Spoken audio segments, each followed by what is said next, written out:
Well, I think the planning starts from your room. You need to sit down and think positively about the shots that you want to play.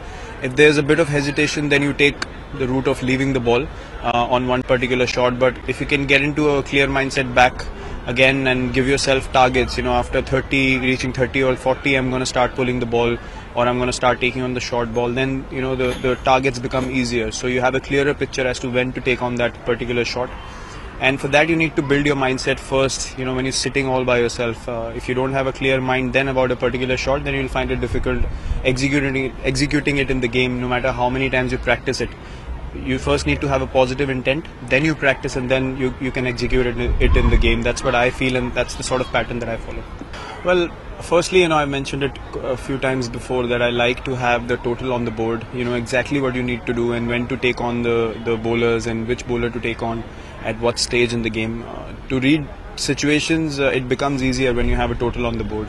It doesn't often, happen every time, but more often than not, if you can believe that, whatever total is there on the board, you can come up with a plan to chase it down.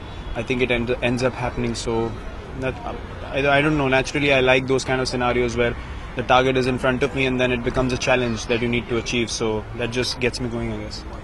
For sure. I mean, we look to play convincing cricket every game that we play. We have that kind of ability in our team, and we look to live up to our ability rather than proving a point to anyone or trying to outdo the opposition. We look to stick to our strengths and execute those skills, and if it comes off, then it feels nice because we believe that we have the ability in the team to play good cricket consistently, and especially in the shorter formats we've been a very consistent side, and for sure we would like to take the momentum to Sunday as well.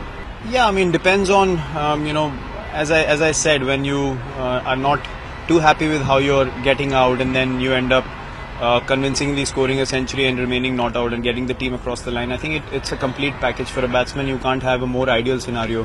When you have a chanceless knock as well, you haven't given any half chances either. So yeah, from that point of view, I think I felt it was a complete day from a personal point of view and for the team as well. But it's difficult to rate centuries. I would say the last one was still more special because the total was so massive and we were 63 for 4. So in hindsight, when you look at those things, you understand the importance of those knocks. Maybe the 49 in Bangladesh against Pakistan was the best I've played in the last couple of years. It was only 49, it wasn't even 50. So I think the quality of the knock, only you can sit down and think of it later when you play in different conditions and you understand how difficult the previous conditions were. So you just want to keep scoring, and that's about it.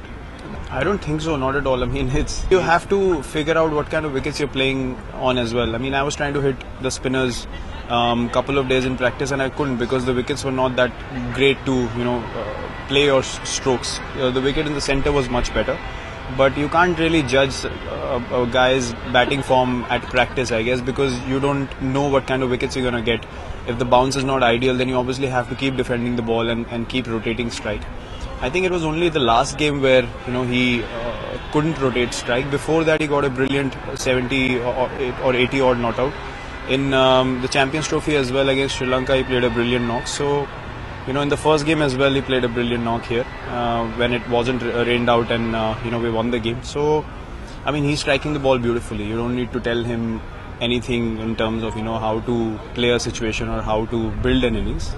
I think we get too impatient by just one game or one knock, and that can happen to anyone. Any batsman can struggle and any batsman can get stuck on the crease. It happens to everyone. Even if you're at top form, it can happen to you. So I don't think there's any issues because you see the knocks around it. He's been striking the ball really well and the strike rate is close to 100, if not over 100. So not bothered by anything at all.